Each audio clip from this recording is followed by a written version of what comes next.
말씀입니다. 창세기 48장 11절로 22절 말씀으로 방송으로 복독하도록 하겠습니다. 요셉이 아버지의 무릎 사이에서 두 아들을 물러나게 하고 땅에 엎드려 절하고 오른손으로는 에브라임을 이스라엘의 왼손을 향하게 하고 왼손으로는 므낫세를 이스라엘의 오른손을 향하게 하여 이끌어 그에게 가까이 나아가매 이스라엘이 오른손을 펴서 차남 에브라임의 머리에 얹고 왼손을 펴서 므낫세의 머리에 얹으니 므낫세는 장자라도 팔을 엇바꾸어 얹었더라. 그가 요셉을 위하여 축복하여 이르되 내 조부 아브라함과 아버지 이삭을 섬기던 하나님, 나의 출생으로부터 지금까지 나를 기르신 하나님, 나를 모든 환난에서 건지신 여호와의 사자께서 이 아이들에게 복을 주시오며 이들로 내 이름과 내 조상 아브라함과 이삭의 이름으로 칭하게 하시오며 이들이 세상에서 번식되게 하시기를 원하나이다. 요셉이 그 아버지가 오른손을 에브라임의 머리에 얹은 것을 보고 기뻐하지 아니하여 아버지의 손을 들어 에브라임의 머리에서 므낫세의 머리로 옮기고자 하여 그의 아버지에게 이르되 아버지여, 그리 마옵소서. 이는 장자이니 오른손을 그의 머리에 얹으소서. 그의 아버지가 허락하지 아니하며 이르되 나도 안다. 내 아들아, 나도 안다. 그도 한 족속이 되며 그도 크게 되려니와 그의 아우가 그보다 큰 자가 되고 그의 자손이 여러 민족을 이루리라. 그날에 그들에게 축복하여 이르되 이스라엘이 너로 말미암아 축복하기를 하나님이 내게 에브라임 같고 므낫세 같게 하시리라 하며 에브라임을 므낫세보다 앞세웠더라. 이스라엘이 요셉에게 또 이르되 나는 죽으나 하나님이 너희와 함께 계시사 너희를 인도하여 너희 조상의 땅으로 돌아가게 하시려니와 내가 네게 내 형제보다 세겜 땅을 더 주었나니 이는 내가 내 칼과 활로 아모리 족속의 손에서 빼앗은 것이니라. 아멘. 하나님의 뜻이 비상식적이라 생각할 때라는 말씀의 주제를 가지고 목사님께서 인도하시도록 하겠습니다.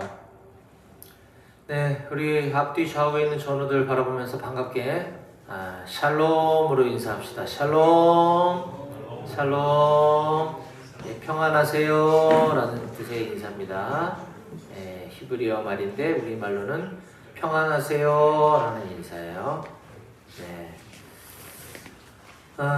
오늘 오후에 설수모가 예정대로 진행이 됩니다. 설교 듣고 수다 떠는 모임, 성경 공부의 쉬운 버전인 거죠. 오늘 설교 말씀 가지고 함께 나누는 시간이 13시 30분에 이 옆에 교육관에서 있습니다. 그래서 여러분들 누구나 참석하실 수 있고 또 설수모 참석 횟수가 이렇게 5회가 될 때마다 쿠폰, 치킨 쿠폰도 이렇게 선물로 드리고 있으니까 많이들 참석해 주시면 좋겠습니다.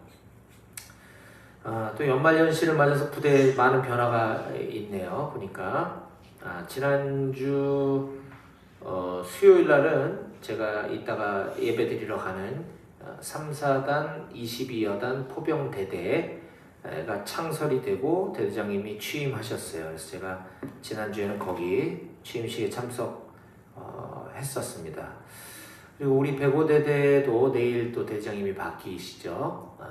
지난주에 부대 잠깐 오셨다 그래서 시간이 맞으면 뵐 수 있을까 했는데 시간이 좀 안 맞았던 것 같아요. 그래서 취임식 때나 처음으로 인사드릴 수 있을 것 같은데 아무튼 내일 날씨를 보니까 오늘하고 비슷하네요. 여러분들 또 추운데 도열에서 취임식 행사 하게 될 텐데 하여튼 감기 걸리지 않도록 각별히 유의하시면 좋겠습니다. 지금도 보니까 우리 감기 환자들이 좀 있는 것 같네요. 그렇죠?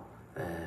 하여튼 건강관리 잘 하고 군에서 아프지 않도록 여러분들이 몸과 마음을 잘 관리할 수 있으면 좋겠습니다. 그리고 우리 차리포대 최원준 상병 오늘 왔나요? 한번 손 한번 들어볼까요? 원준이 어디 있나요? 괜찮아요? 손 들어봐요. 오늘 안 왔나요? 차리 알파인가? 내가 포대를 헷갈렸나? 최원준 상병 손 들어봐요. 그래요? 그렇구나. 알겠습니다. 좋습니다.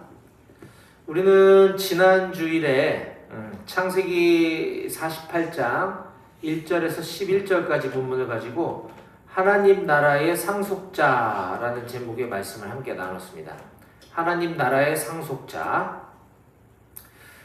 애굽의 총리인 요셉에게 그의 아버지 야곱이 위독하시다는 소식이 전해져 왔습니다. 그러자 요셉은 지체 없이 그의 두 아들 므낫세와 에브라임을 데리고 아버지 야곱을 찾아뵙게 됩니다. 자, 지난주 본문인 48장 2절 한번 보겠습니다. 어떤 사람이 야곱에게 말하되 내 아들 요셉이 내게 왔다 하매 이스라엘은 야곱의 다른 이름이라고 그랬죠. 이스라엘이 야곱이 힘을 내어 침상에 앉아. 네. 야곱이 힘을 내어 침상에 앉은 것은 임종 직전에 처해 있는 사람에게 있어서는 초인적인 능력이 발휘돼야만 가능한 일입니다. 자, 야곱이 그렇게 할 수 있었던 것은 그가 과거에 하나님을 만났고 하나님께 받은 약속을 그의 자손에게, 그의 손주들, 또 아들, 손주들에게 가르쳐주고 상기시켜주기 위함이었습니다. 그래서 그는 임종 직전에 있었음에도 불구하고 힘을 내어 침상에 앉았다라고 성경이 기록하고 있는 것입니다. 자, 그리고 나서 그는 자기 손주들인 므낫세와 에브라임을 아들로 삼겠다라고 이야기합니다. 자, 지금 그의 아들인 요셉과 손주인 므낫세와 에브라임이 있는데 손주들을 아들 삼겠다고 하면 아빠와 같은 학렬이 되게 되는 것인데 왜 이런 황당한 구상을 했던 것일까? 자, 6절 말씀 보겠습니다. 6절. 이들 후에 내 소생은 내 것이 될 것이며 그들의 유산은 그들의 형의 이름으로 함께 받으리라. 므낫세와 에브라임은 아빠인 요셉의 형들, 그러니까 삼촌들과 같은 분량의 유산을 받게 될 것이다 라는 말씀입니다. 야곱이 그렇게 손주들을 아들 삼겠다고 한 데에는 야곱이 그의 손주들을 아들 삼겠다고 한 데에는 야곱의 다른 아들들과 동등한 지위에서 그의 유산과 축복을 동일하게 주겠다라고 하는 의도가 있었던 것이죠. 자, 그렇게 되면 요셉은 두 아들들이 형제들과 동일한 유산을 상속받기 때문에 결국은 다른 형제들보다 2배 갑절로 유산과 축복을 상속받을 수 있게 되는 것입니다. 당시에는 장자, 그러니까 큰 첫째 아들은 다른 형제들보다 2배로 갑절로 유산의 몫을 상속받게 되어 있었습니다. 따라서 이 야곱의 이러한 행동은 그의 여러 아들들 중에서 요셉에게 장자로서의 축복과 장자로서의 대우를 해주겠다라고 했던 것입니다. 자, 그렇게 므낫세와 에브라임은 졸지에 할아버지의 아들로 입양이 되면서 삼촌들과 함께 가나안 땅을 상속받는 영광을 갖게 되었습니다. 자, 이를 통해서 우리는 이와 마찬가지로 여기 있는 저와 여러분들, 우리 그리스도인들도 졸지에 전능하신 하나님의 자녀로, 아들로 입양되게 된 것입니다. 본래 우리는 하나님과 원수의 자리에 있었습니다. 왜냐하면 우린 죄인이었기 때문에 하나님과 원수된 입장에 서 있었던 우리를 아들 삼아주신 줄 꼭 믿으시기 바랍니다. 이로써 우리가 하나님을 아버지라고 부를 수 있게 된 것이고, 하나님의 아들이 된 우리 그리스도인들 모두는 영원한 하나님 나라의 상속자가 된 줄로 믿으시기 바랍니다. 아멘. 예. 자, 그렇게 전능하신 하나님, 완전하신 하나님을 아버지로 둔 우리 모든 장병들은 이제 그런 하나님의 자녀답게, 하늘나라의 상속자답게 하나님 나라를 위해 충성을 다하는 삶을 살아가시기를 축복합니다. 아멘. 자, 이제 계속 이어지는 오늘 본문 말씀을 살펴보겠습니다. 오늘은 창세기 강해 설교 104번째 시간으로서 오늘 본문은 창세기 48장 12절에서 22절까지 본문이고, 오늘 설교의 제목은 하나님의 뜻이 비상식적이라 생각될 때라는 제목으로 오늘 우리에게 주신 말씀을 증거하도록 하겠습니다. 자, 앞에 설교 제목 띄어져 있는데 같이 읽어볼까요? 시작. 하나님의 뜻이 비상식적이라 생각될 때. 예. 오늘 본문은 이렇게 시작을 합니다. 12절 말씀 보겠습니다. 요셉이 아버지의 무릎 사이에서 두 아들을 물러나게 하고 땅에 엎드려 절하고. 자, 지금 요셉의 두 아들들은 할아버지의 두 무릎 사이에 있다가 내려와 아버지와 함께 절했다라고 성경이 기록하고 있습니다. 자, 이것이 무슨 의미인가? 이것은 고대로부터 내려오는 하나의 풍습입니다. 일종의 예식인 거죠. 예식. 이때는 아들을 입양하는, 양자로 받아들이는 일들이 종종 있었기 때문에, 왜 아들이 없으면 유산을 상속해 줄 수 없었기 때문에 아들로 맞이하는, 양자를 받아들이는 일들이 빈번히 있었습니다. 그때 그냥 너 내일부터 내 아들이야 이렇게 말로 하고 넘어가는 것이 아니라 어떤 결혼식과 같은 예식이 있었다는 거예요. 그럴 때 취하는 것이 바로 이러한 행동이었다는 거죠. 아버지의 무릎 사이에 앉히는 장면. 자, 성경에 이러한 장면을 기록하고 있는 또 다른 부분이 있습니다. 자, 창세기 30장 3절에 보니까 라헬이 이르되 내 여종 빌하에게로 들어가라.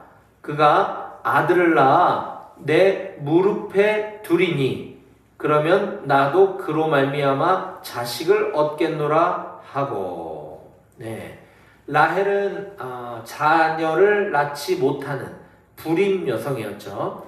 자, 그러자 그 여종을 남편에게 들여보내서 자식을 낳게 합니다. 그 여종 빌하가 실제로 그렇게 아들을 낳았죠. 그랬더니 그 아들을 라헬이 내 무릎에 두리니 이것이 바로 내 아들로 삼겠다라는 것이죠. 자, 따라서 오늘 본문 12절은 방금 전 지난주 요셉의 두 아들들인 므낫세와 에브라임이 할아버지 야곱의 양자가 되는 의식이 있었다라고 하는 것을 우리는 12절 말씀을 통해 알 수 있는 것입니다. 자, 이제 비로소 야곱의 아들이 된 므낫세와 에브라임에게 하나님의 언약을 물려주기 위해 축복을 하는 준비 절차에 돌입을 합니다. 자, 이 행사의 진행 절차를 그들의 진짜 아빠인 요셉이 도맡아서 진행을 합니다. 자, 13절 보겠습니다. 자, 요셉의 입장에서 보는 거예요. 오른손으로는 에브라임을 이스라엘의 왼쪽을 향하게 하고 왼손으로는 므낫세를 이스라엘의 오른손을 향하게 하여 이끌어 그에게 야곱에게 가까이 나아가매. 자, 이 장면을 여러분들 잘 머릿속에 그려보시기 바랍니다. 자, 이스라엘 야곱의 축복을 받기 위해 므낫세와 에브라임은 본래 그들의 아빠인 요셉의 양손을 붙잡고 할아버지 앞으로 행진해서 지금 나아가고 있는 겁니다. 그런데 순서가 되게 중요하죠. 자, 이 아빠, 지금 행진해 들어가고 있는 이 아빠 요셉의 오른손에는 에브라임을 붙잡고 지금 마주 서 있는 할아버지 앞으로 나아가서 인계를 합니다. 그러면 내 오른손에 있는 이 에브라임은 할아버지 야곱의 어느 손에 쥐어지게 되는 거죠? 마주보고 있으니까 왼손으로 가게 되는 거죠. 맞나요? 그렇습니다. 예. 그리고 므낫세는 그 반대로 내 왼손에 있으니까 마주보고 있는 할아버지 앞으로 행진에 들어가면 할아버지의 오른손으로 인계가 되는 거죠. 그렇죠? 자, 그렇게 잡고 들어간 것은 순서가 므낫세가 형이고 에브라임이 동생이기 때문입니다. 형이 할아버지의 오른손으로 축복을 받아야 된다는 거죠. 자, 이 오른손과 왼손의 순서가 굉장히 중요한데 그대로부터 이 오른쪽은 왼쪽보다 굉장히 중요하게 여기고 있었습니다. 그래서 성경에 보면 우리 예수님도 이 땅에서 공생의 사역을 마치고 십자가에 죽으시고 부활하신 다음에 하늘로 승천하셔서 하나님 보좌 어느 편에 앉아 계신다고 했습니까? 오른편. 그렇죠. 우리가 사도신경에도 나오잖아요.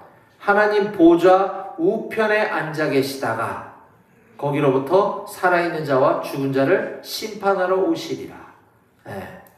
그만큼 오른쪽이 굉장히 중요한 자리라고 하는 것이죠. 그렇게 순서에 맞게 왼쪽 오른쪽 순서에 맞게 이 양아들 두 명이 지금 이스라엘 앞에 위치시켜 세워진 겁니다. 자, 그러자 이제 할아버지인 이스라엘 야곱은 이 두 손주들을 아들로 삼으며 이제 그들을 위해 축복을 해줘야 하는데 이상한 행동을 또 합니다. 이스라엘이 14절 보겠습니다. 이스라엘이 오른손을 폈으면 지금 장남인 므낫세의 머리에 손을 얹어야 되는데 오른손을 펴서 차남 에브라임의 머리에 얹고 왼손을 펴서 므낫세의 머리에 얹으니 므낫세는 장자라도 팔을 엇바꾸어 얹었더라. 네. 축복하면서 이렇게 해야지 굳이 이렇게 축복을 할 이유가 있나요? 없나요? 없죠. 네.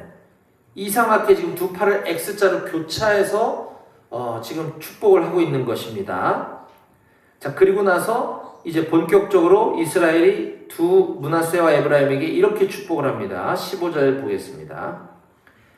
그가 요셉을 위하여 축복하여 이르되 내 조부 아브라함과 아버지 이삭이 섬기던 하나님, 나의 출생으로부터 지금까지 나를 기르신 하나님, 나를 모든 환난에서 건지신 여호와의 사자께서 이 아이들에게 복을 주시오며 이들로 내 이름과 내 조상 아브라함과 이삭의 이름으로 칭하게 하시오며 이들이 세상에서 번식되게 하시기를 원하나이다. 네, 여기도 조금 어려운 구절이 나오네요. 자, 이스라엘은 지금 분명 므낫세와 에브라임 머리에 두 팔을 교차해서 얹고 지금 축복하고 있는 상황인데 15절에서 갑자기 그가 요셉을 위하여 축복하여 이르되 라고 성경이 기록하고 있습니다. 므낫세와 에브라임을 위하여 축복하여 이르되가 아니라 왜 요셉을 위하여 축복했다라고 했을까? 자, 그 뒤에 보면 16절에 보면 이 아이들에게 복을 주시오며 또 이들로 내 이름과 내 조상 아브라함과 이삭의 이름으로 칭하게 하시오며 이들이 세상에서 번식되게 하시기를 원하나이다 라고 하면서 이들, 이 아이들 계속해서 복수로 언급하고 있습니다. 이게 맞는 거죠. 자, 그런데 15절은 왜 요셉을 위하여 축복했다라고 했을까? 이것은 창세기 저자가 의도적으로 이 므낫세와 에브라임, 이 아이들, 이들에게 축복한 것이 곧 요셉에게 축복한 거다라고 하는 것을 의도적으로 그렇게 기록하고 있는 것입니다. 앞서 이야기했던 것과 맥을 같이 하고 있는 거죠. 요셉에게 갑절의 축복을 주기 위해서 이 요셉의 두 아들들을 양자로 받아들였다라고 하는 것입니다. 자, 그럼 그 축복의 내용이 무엇이냐?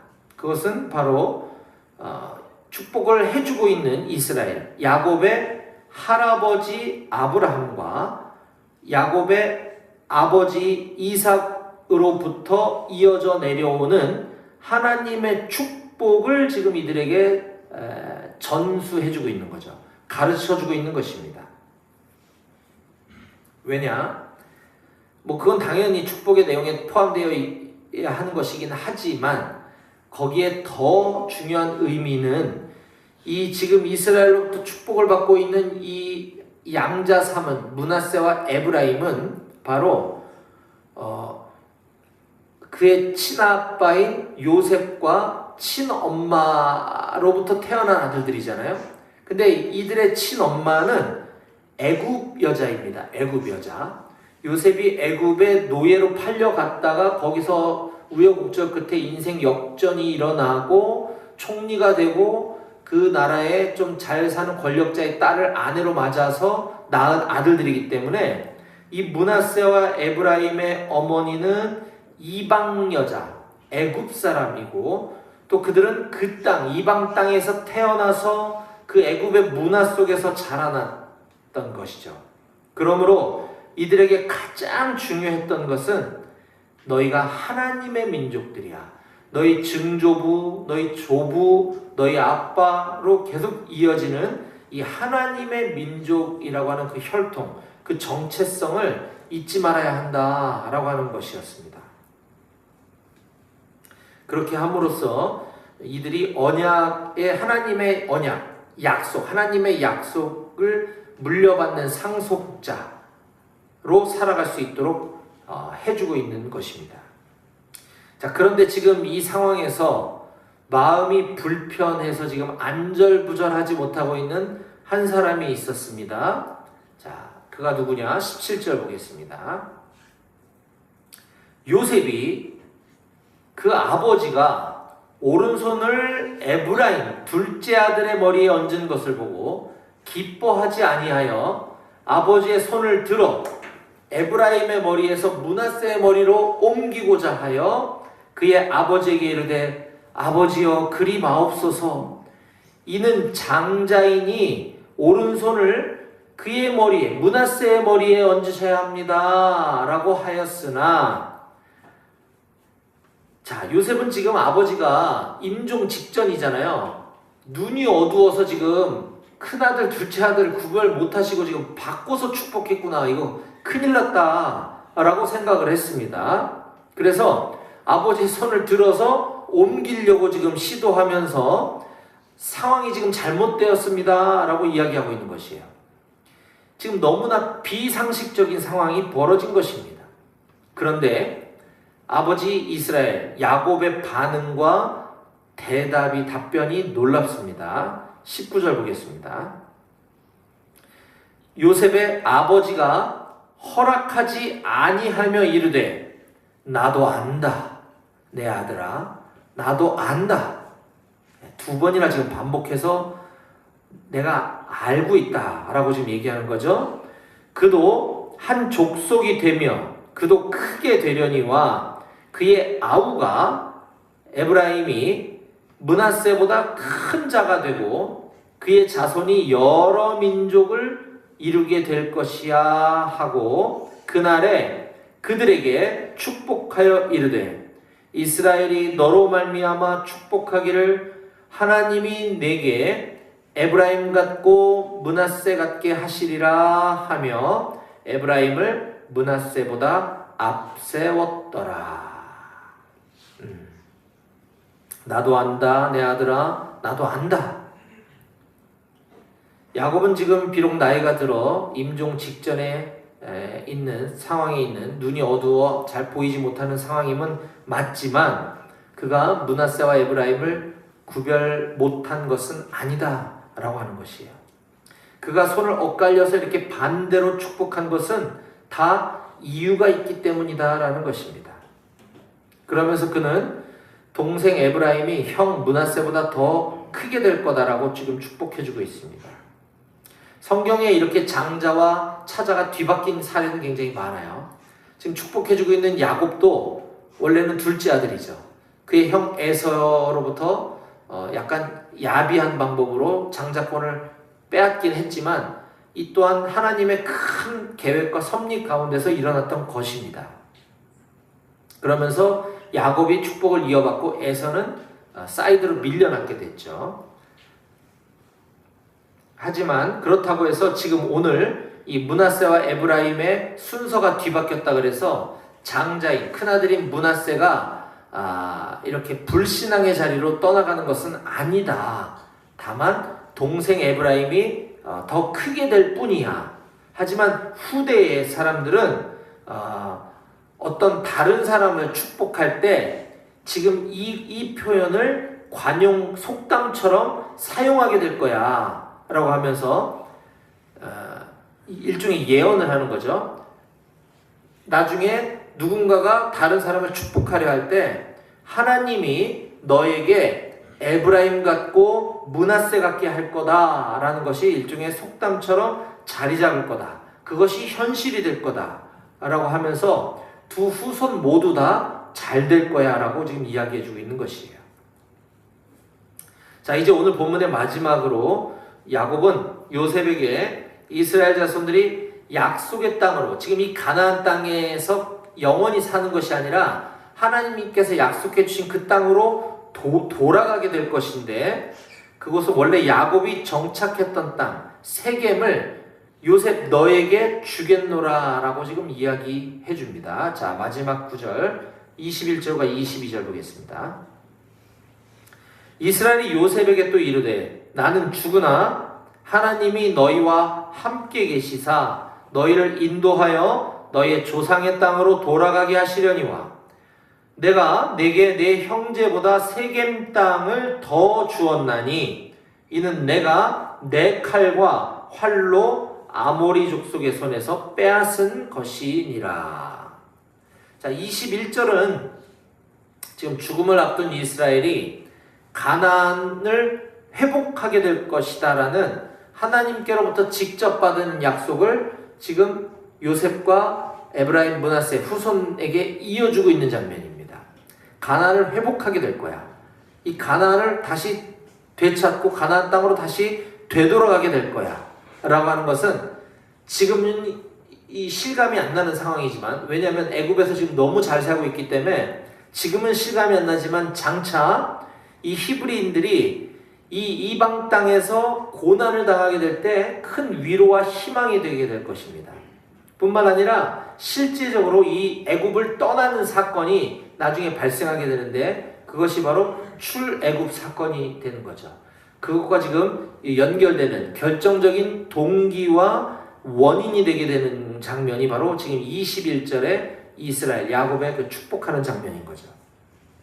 자, 그렇게 22절은 실제로 야곱이 이제 죽고 나서 약 400여 년이 흐른 다음에 애굽을 떠나 가나안을 정복하는 사업을 통해 실제로 실현이 되게 됩니다. 400년이 지나서 지금 이 말이 현실이 된다는 거예요. 이것이 어디 기록되어 있느냐? 여호수아 24장 32절에 보면 이렇게 기록되어 있습니다. 400년이 지난 시점이에요. 자, 또 이스라엘 자손이 애굽에서 가져온 요셉의 뼈를, 400년이 지났으니까 야곱도 벌써 죽었고 요셉도 죽은 이후죠. 애굽에서 가져온 요셉의 뼈를 세겜에 장사하였으니, 세겜 땅을 요셉에게 주었다라고 했죠. 이곳은 야곱이 백크시타를 주고 세겜의 아버지 하몰의 자손들에게서 산 밭이라. 그것이 세겜 땅이 요셉 자손의 기업이 되었더라. 400년 후에 일어날 일을 지금 오늘 본문 22절은 마치 자신의 손으로 직접 수행한 것처럼 과거 완료형으로 설명하고 있는 것을 우리가 볼 수 있습니다. 왜 야곱이 이렇게 표현했느냐? 이것은 하나님의 약속은 반드시 성취될 것이기 때문에, 너무나 확실하고 분명한 하나님의 약속이기 때문에 이미 이루어진 것처럼 확신해서 설명해주고 있는 것입니다. 자, 이것이 오늘 본문의 줄거리와 자세한 내막들이었고요. 자, 이제 오늘 주신 말씀에 대한 교훈을 정리하면서 마무리하도록 하겠습니다. 오늘 우리는 제목 바꿔주세요. 오늘 우리는 하나님의 뜻이 비상식적이라 생각될 때라는 제목으로 말씀을 나눴습니다. 자, 요셉은 아버지 야곱이 므낫세와 에브라임의 순서를 바꾸어서 안수하며 축복하는 모습이 너무나 비상식적이라 생각했습니다. 축복하면서 팔을 X자로 축복하는 사람은 없거든요. 왜 저렇게 우리 아버지가 말도 안 되는 자세로 이 중요한 첫째와 둘째 순서를 바꿔서 축복할까? 도저히 납득이 되지 않았습니다. 그러나 야곱은 그것이 하나님의 뜻이었기에 그렇게 무리한 자세를 취하면서까지 순서를 바꿀 수밖에 없었습니다. 사랑하는 여러분, 세상의 유일한 신이신 우리 하나님은 전능하셔서 못할 일이 없는 분이심을 믿으시기 바랍니다. 그런 하나님이, 그렇게 못하실 일이 없으신 하나님이 친히 인간의 모습을 하고 이 땅에 오신 이유가 우리의 죄를 대신 짊어지고 사형당해 죽기 위해서 오셨다. 인간의 모습으로 오셨다. 라고 하는 사실이 너무나 비상식적이지 않습니까? 그렇죠? 네. 근데 우리는 어떻습니까? 우리 그리스도인들은 그런 비상식을 믿는 사람들이에요. 이러한 비상식적인 일들은 우리의 삶 가운데, 우리 일상 가운데 많이 일어나게 될 것입니다. 상식적으로는 너무나 넓고 탄탄한, 이 승승장구할 수 있는 탄탄대로가 내 눈앞에 있는데 하나님은 굳이 우리를 좁은 문으로 가라 라고 말씀하십니다. 굉장히 비상식적입니다. 그럴 때 우리가 취해야 될 태도는 하나님께서 나에게 감동으로 또는 기도 가운데 말씀을 읽다가 이런 비상식적인 말씀을 하신다라고 깨달아질 때에는 이것이 과연 옳은가 그른가, 상식인가 비상식인가를 따져보는 것이 아닙니다. 그럴 때 우리가 취해야 될 태도는 이것이 하나님의 말씀에 부합하는가 그렇지 않은가, 이것이 하나님의 말씀과 일치하는가 그렇지 않는가를 그것만 검토해 보면 되는 것입니다. 사도행전 17장 11절에 보니까 베레아에 있는 사람들은 데살로니가에 있는 사람들보다 더 너그러워서 간절한 마음으로 말씀, 하나님의 말씀을 받고 이것이 그러한가 하여 날마다 성경을 상고함으로 라고 기록하고 있습니다. 오늘 말씀의 제목처럼 하나님의 뜻이 비상식적이라 생각될 때 우리 높은 뜻 배고교의 모든 장병들도 베레아 사람들처럼 상식과 비상식의 영역이 아닌 하나님 말씀에 그러한가 하나님 말씀에 그렇지 아니한가를 기준 삼아 잘 분별하여 하나님 말씀에 그러하다면 무조건 말씀에 순종하는 삶을 살아가는 저와 여러분들이 다 되시기를 주님의 이름으로 간절히 축원합니다. 아멘. 기도하시겠습니다.